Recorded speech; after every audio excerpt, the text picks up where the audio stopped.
You are listening to More Human, the show where we share the stories that encourage leaders to make their businesses and organizations more human.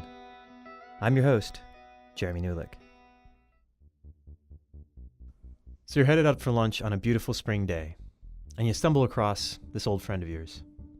And the two of you decide, it's been so long and it's a beautiful day. We should go to lunch together. And over lunch, you guys cover all the right topics. I'm so busy. How's your son, daughter? My kids are great. Did you hear what happened to Diane? I know. She should have left him a long time ago. I mean, at least she finally got to go to Paris, I would love to get to go around the globe like that. And it's at this last comment that your friend pauses and looks up from his lunch burrito. And he starts to say something like this. The flat Earth would be a circular flat area surrounded by a field that is known as Antarctica. This white rim around the outside, a lot of people refer to it as the ice wall. And then the dome is over the top. Now, how high it is also in question. I believe it's some kind of a star field firmament about 6,000 miles above us. And it appears to be a cymatic light field, electromagnetic energy, not gravity at all. Gravity is a deception. The sun and the moon are these transcendental cymatic luminaries. You're stunned. What in the world is going on here? Why would someone who seems so normal be drawn into a conspiracy like this? I imagine you've seen some of these flat earthers. They've become the poster children for a cacophony of conspiracy theories out there. And our popular culture, they've fed this need. On YouTube, you can find Shane Dawson's Conspiracy Theories series, and it garners tens of millions of views per video. Did you know that those California fires last year were the result of a government laser testing gone wrong? And that aliens actually abducted that Malaysian airplane that disappeared mid-flight? Now, while it might seem easy to dismiss some of these stories as complete delusions, their rise in popularity should be an indication to business and organizational leaders everywhere that something's happening. These stories are so seductive and so interesting. Now, why would this be? One answer to why the rise in conspiracies can be offered through Judy Ryan of LifeWorks Systems. Judy believes that there are 4 basic human needs. That people want to be powerful, lovable, connected, and contributing. Now, powerful here means that you have autonomy to make your own decisions. Lovable means that you can be accepted just like you are. And to be connected is to be social. And finally, we humans like to feel like we can contribute something. We have something of value to offer. This theory holds that if these needs are not met in some way, that humans will find a way to meet them. And this offers some explanation as to why an otherwise seemingly normal person could believe something so irrational as a conspiracy theory. If I interact with a community of people who are promoting, let's say, the theory that, mattress firm is laundering money, I will feel powerful. I have knowledge that seemingly no one else has. I feel lovable because I'm valued for who I am. I'm connected to a community of believers. And I'm contributing something because I'm championing the cause. So believing and promoting the theory fulfills your needs, and thus, once you believe it, you can see it. Now, if you're in leadership, here's why this should give you pause. We all have these deep needs. And because of the changing attitudes in our culture and the abilities of humans to connect more often, people are driven to find more ways to fulfill them. And if you're trying to lead people, then you must have, as part of your design, a way to address deep human needs. You have to do this or, people will find a way to fulfill them. Now, on our show today, we have 2 people who have found themselves at the front lines of taking on the fulfillment of human needs in the business world and specifically in the built environment. I'm Ken Crabiel. I'm an architect and designer of creative space. And I'm Cindy Bambini, and I am the business development leader for Canon Design. Canon Design, the architectural engineering design firm where Ken and Cindy both work, has locations all across this big blue round earth of ours. And what they began to notice, all around the world, was that leaders, when dealing with built environments, quickly became deeper and deeper focused on human needs.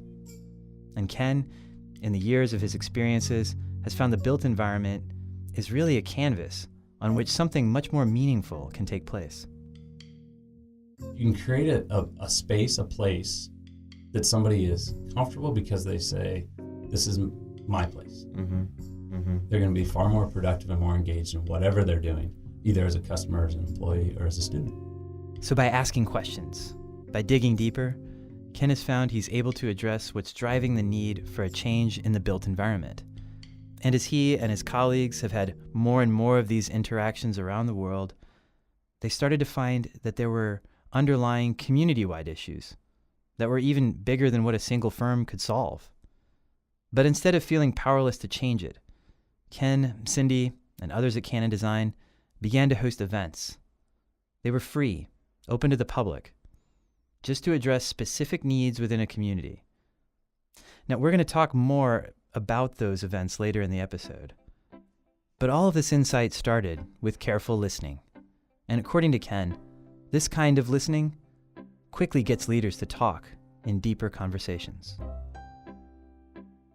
The deeper conversations, they're interesting. So let me kind of take it in two buckets. Let's take it in the functional, and then let's take it in the how do we connect more. Okay. So from the functional, deeper conversations, of course, we should never lose sight of the economics of anything, right? You know, there are budgets, there are targets, there are goals, financial goals, real estate goals, admission goals. There's a functional economic side to every decision that gets made in the creative process. So if we just kind of accept that and then talk about the other deep conversations that we have, and a lot of those stem around how does the built environment pair up with, match, or further enable a deeper engagement of an organization into an individual's life. Okay, so how does the built environment, I'll say, tie to what happens at home or at night or on the weekends, right? You know, if an organization is saying, we want a space that promotes wellness, that's great. But are you also providing some of, I'll say, the HR aspects associated with wellness in the life of your employees or your students? Sure. Do they take those values home Right.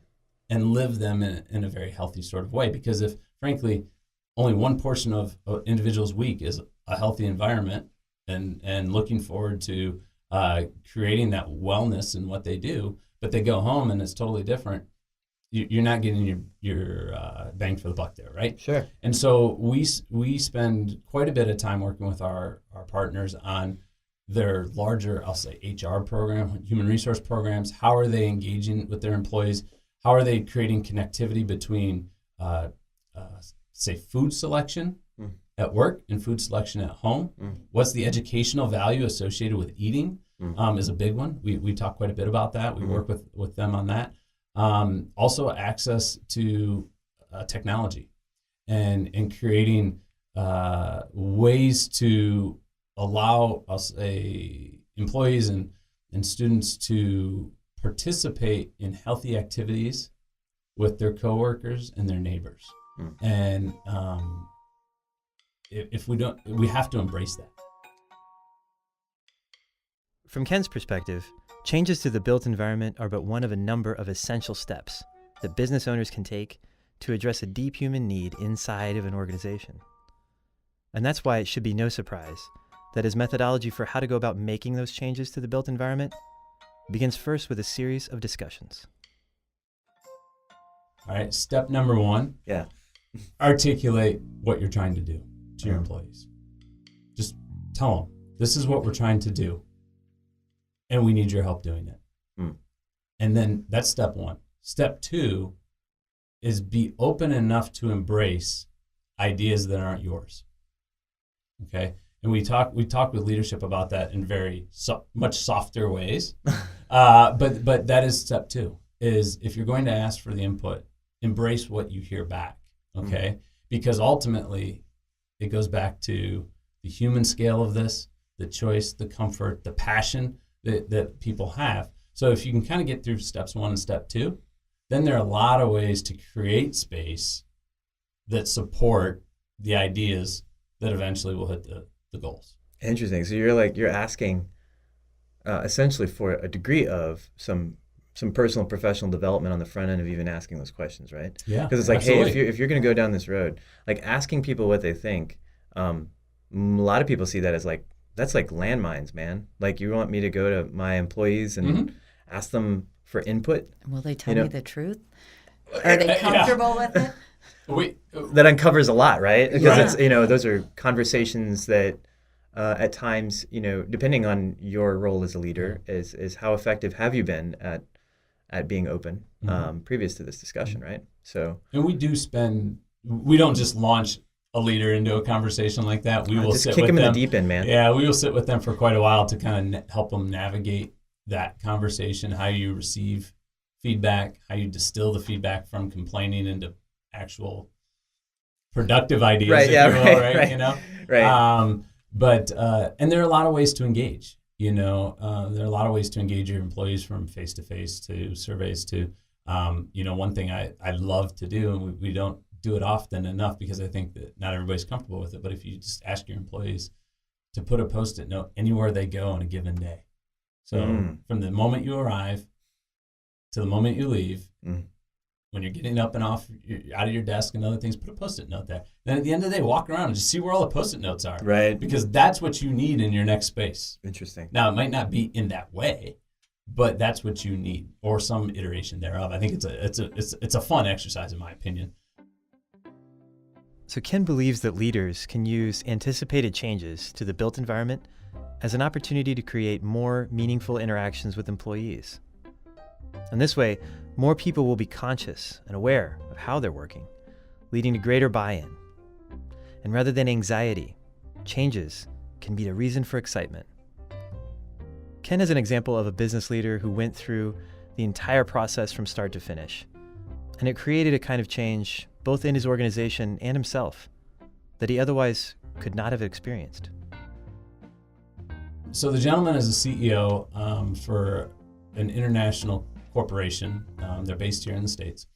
And when we sat down with him, he was not exactly excited about having to change their environment, if you will, their built environment, but he recognizes it needed to be done. And he's a very goals-driven individual. And so he stood up in front of hundreds of people and said, this is what our business is doing and this is where we're going.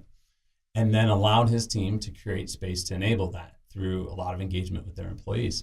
Fast forward 2 years later, the space is built. It's a brand new space. And for 30 days, so for 4 straight weeks, he never sat in the space that was designated for him. He sat in other group spaces. He sat in open conference spaces. He sat in the food court, and he did all of his work. And it was a very intentional 4 weeks for him because he wanted to prove to people that it was okay to work in these new spaces. You asked for these spaces. I supported those spaces, and therefore I will work in those spaces. I'm going to model that. And he's absolutely modeling that. Right. And he's actually absolutely modeling the health side of it. As we talked earlier, I'm a runner, right? Yeah. He's a runner. And I will say when I'm on campus about 2 days a week, you will see him around the lunch hour running with people. And I asked somebody once that does run with them, I said, is it like a club? Like, do you talk work? And they said, no, it's open if you want to. He leaves at a certain time from the fitness center, and you can't talk work. And those are the rules. And so he's emulating to a population of over 3,000 people health. Interesting. And it's an amazing example. Right. I would love to do a case study with him. Oh, yeah. He's not necessarily that kind of guy. So I tell that's his story anyways. That's interesting though, because like the space was the aperture though, right? It was. Like Yeah. we have to catalyze a conversation around something. And the idea that we're going to address the built environment gives us something tangible, a canvas upon which to have that kind of conversation, right? But the implications then are much more far-reaching than necessarily the built environment, is what you're saying. Like the living into it is really what has made the difference in terms of using it as the catalyst, living it out, modeling those behaviors, And if you really want to be effective in addressing space, it sounds like you're saying, let's first ask the question on, how much am I willing to develop as a leader? Can I take on, and model the things I'm really after? That's kind of the challenge that's in front of you, right? Absolutely. And that's the challenge for business leaders that listen to this. Right. Is if you're going to take this on, it requires a little bit of self-development for everybody.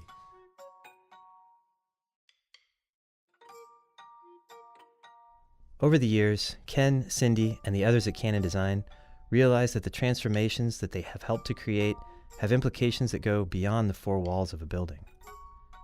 And they realized that the communities into which they were making built environment changes had deep issues and complications, lots of variables.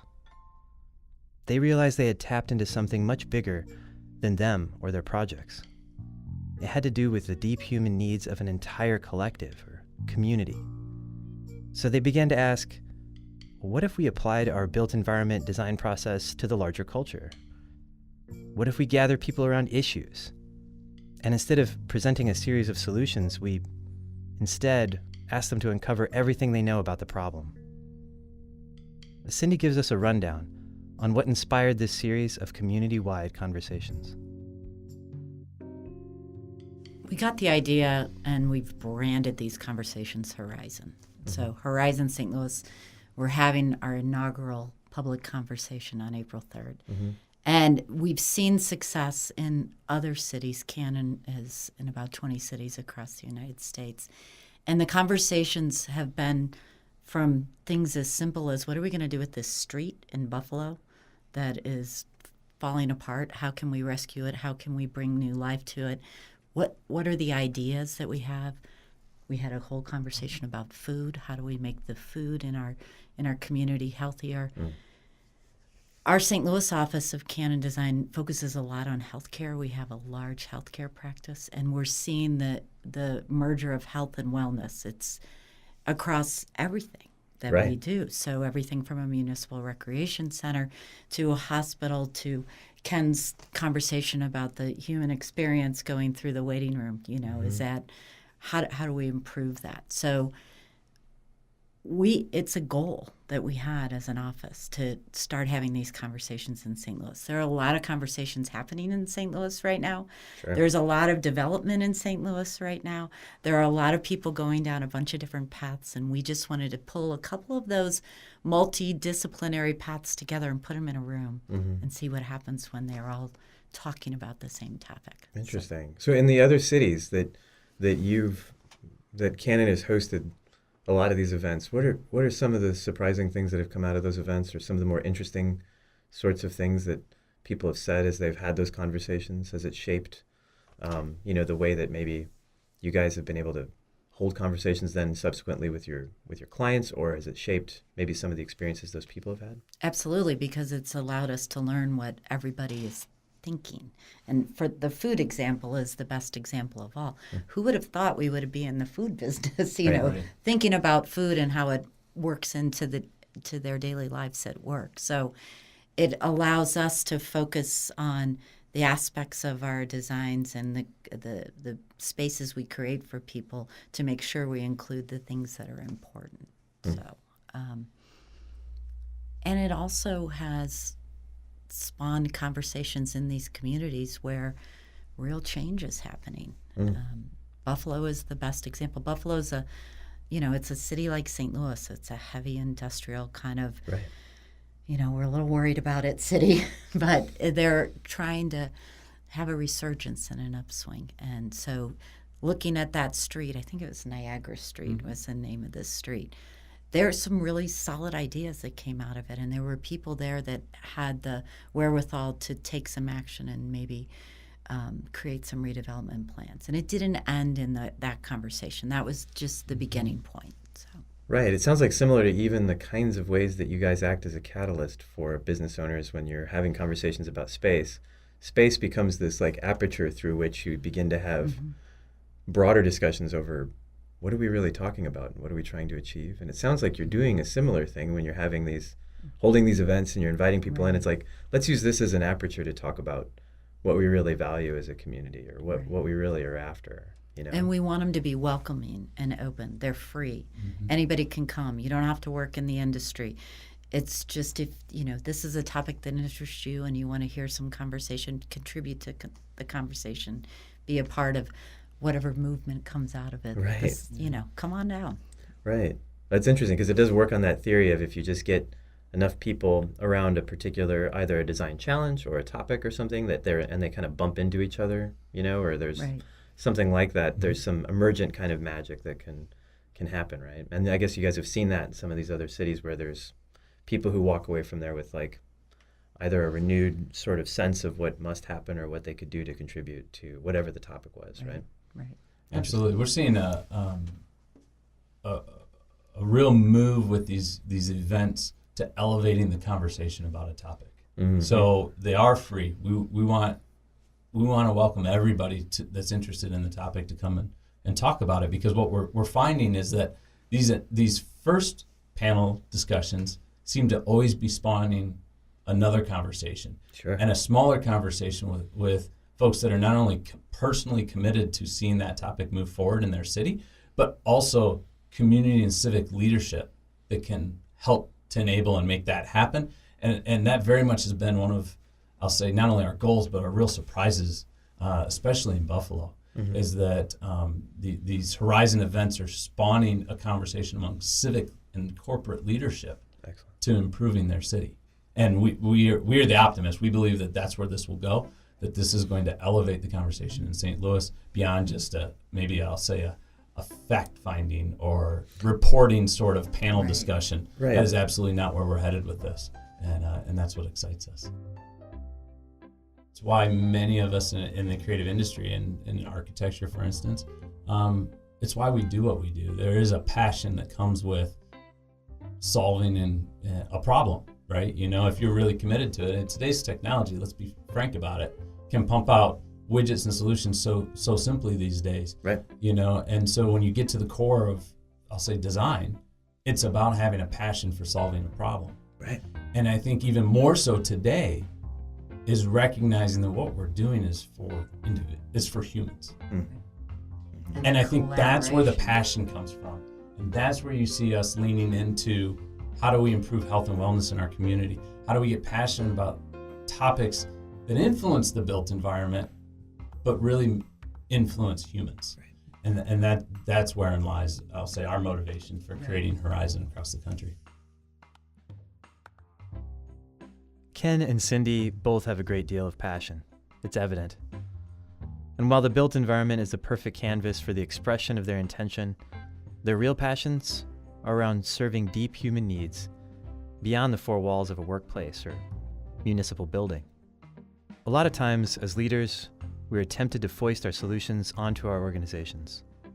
After all, people who are in leadership are driven by vision. However, Ken and Cindy's experiences are a reminder to us to ask yourself first, what problem are we really trying to solve? And by falling in love with the problem, instead of our solutions, you can uncover the full range and depth of human needs you can serve. Because after all, if you're not serving them or placing them at the center of your design, then humans, they'll find a way to fulfill them. Also, shameless plug here, the founder of the Be Human Project, Elliot Frick, is a panelist at the next Horizon Gathering, just days from now. The event, coincidentally, is being held at the central location of the St. Louis Public Library, a redesign that was led by Canna Design. It's on April 3rd from 4 to 6 p.m. You can get tickets, or you can find out more information by going to the Be Human Project Facebook or Twitter, or looking at the show notes. This has been More Human, a production of the Be Human Project. Editing and sound design by Khalees Walker, with art direction by Steph Sabo. It's written and hosted by me, Jeremy Newlick, and we record and produce this thing at our studio at Big White Sky, a human business consultancy. To subscribe to More Human, search for More Human anywhere you subscribe to podcasts. And to learn more about the Be Human Project, or if you dig anything you heard today, check out our website, behumanproject.org, and visit often. We love humans.